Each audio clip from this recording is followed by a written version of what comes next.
Hi, and welcome to another edition of the 2020 Economic Recession and Preparation channel. I'm your host, Tony. Thank you so much for joining us on this Wednesday, July 8, 2020. Getting ahead of myself there. Today's economic news, we're looking at the Dow Jones up a meager 177 points today.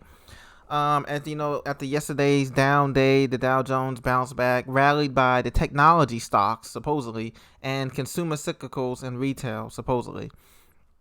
So Dow Jones closed at 26,067.28 today.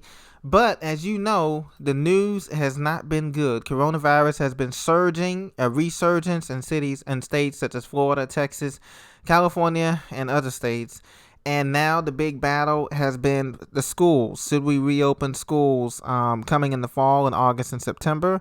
Many states say they will not be bullied, such as New York's Governor Cuomo, and other states, and Texas and Oklahoma. Other states say they are going to reopen, but they're going to do sort of a mixed reopening, maybe half virtual and half some students coming to the campus. So we'll see on that. This is something to keep an eye out. Another bellwether, another canary in the coal mine with this crisis.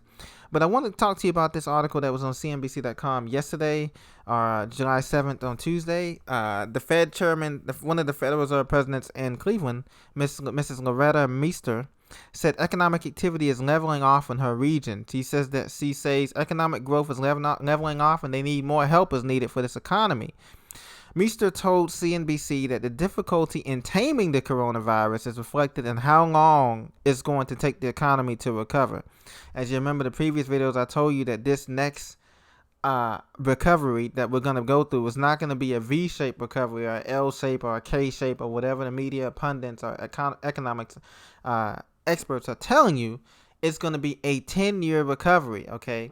And that's not counting natural disasters that we may experience, hurricanes, floods, a power outage, an EMP, maybe there's a grid hack or something like that. We're not counting any outside influences. We're just talking about the straight up economic damage that has been done from the number of jobs lost, the time it takes the U.S. economy to revamp and retransform itself from not having manufactured anything, having shipped good American jobs, high-paying American jobs overseas to places like China, India, Singapore, Thailand, other places that we know has been going on for the last 20 to 25 years in America.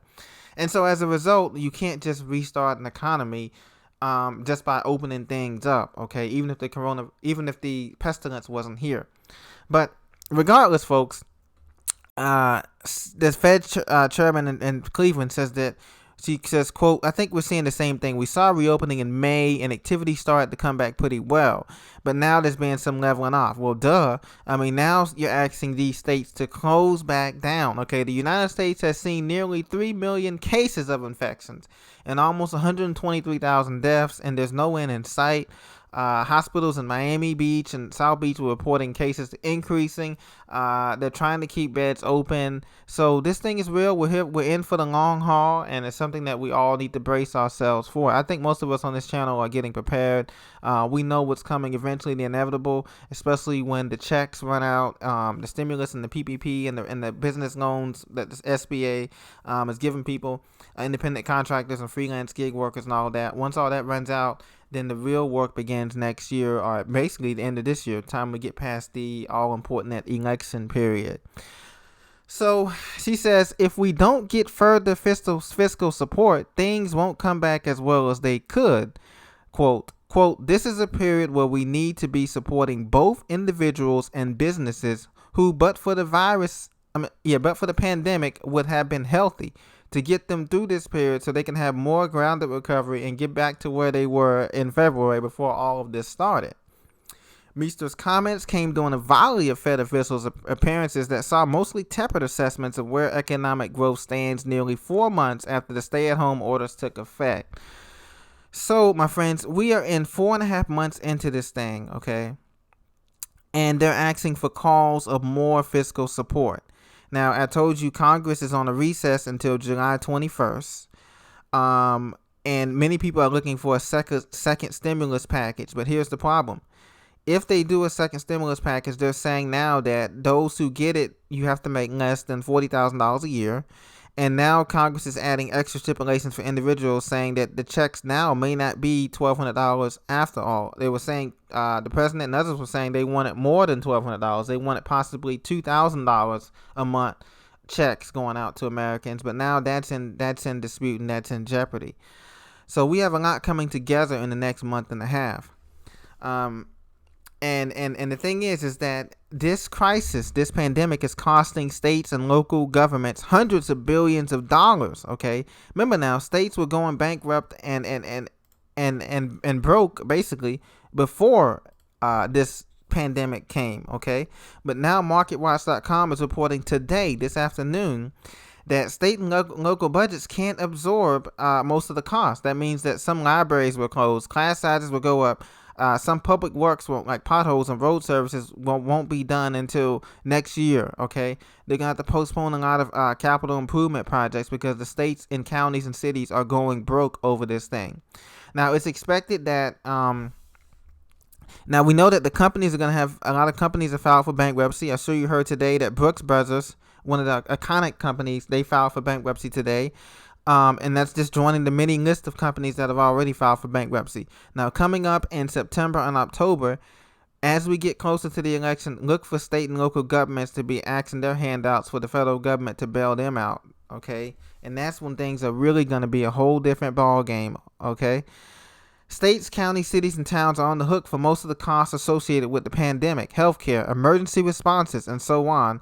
But the problem is their tax revenues, mostly from income and sales taxes, as you know, are dwindling because people are not going out. They're not spending money on airports and toll roads and arena ticket charges and so forth. All that has been declining, and rightfully so, because we're in a pandemic. So the local governments realize that they've lost over $140 billion in revenue from all sources in fiscal year 2020, that is through June 30th. Okay, so this predicts a slow recovery for 2021, much similar to the years following the Great Recession of 2007 and 2009. You remember that, which we never really recovered from. This is going to be even worse because you're talking about major states. You're talking about the top 3 to 4 states in population: California, Texas, Florida, Illinois, in New York, in big trouble. Okay. And so they're going to be on the hook for all of these costs. Where's all this money coming from? They're going to have to print up more money, the federal government, to bail out these states. And some of these states are not going to be able to bail out, and they're just going to be more declined. So you won't have to worry about defunding the police and all of that. They just won't have the budget to take care of those necessary things. Okay.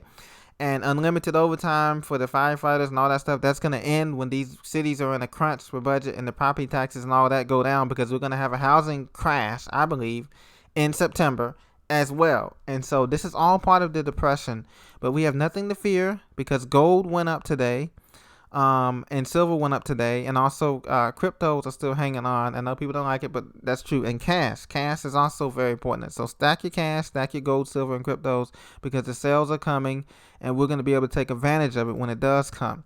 But just remember, if you're in a high property tax state, in a high cost of living state, I advise that you start thinking about your exit plan in the next 2 to 5 years, because it's going to go down and they're going to try to tax you to death through various taxes, whether it be speeding tickets or camera watch this or whatever, fining you for not wearing a mask. Some states are going to now fining you for not wearing a mask, $250, okay?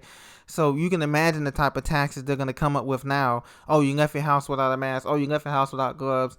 Oh, you walked into the grocery store, after hours. It was senior citizen hours, and you walked in at 9:01 and it was 9 o'clock or whatever. They're going to come up with all kind of new ways to tax you in these high cost of living states. So I advise you to think about where you want to live at, divide out this thing until things calm down in the next, and that may be, like I said, this is a long haul thing. We're looking at 5 to 10 years recovery from this depression, basically, that we're going into. And so it's giving us time. I'll be back with more information. Blessings to everyone. If you have any questions, leave them in the comments, and I'll see you soon.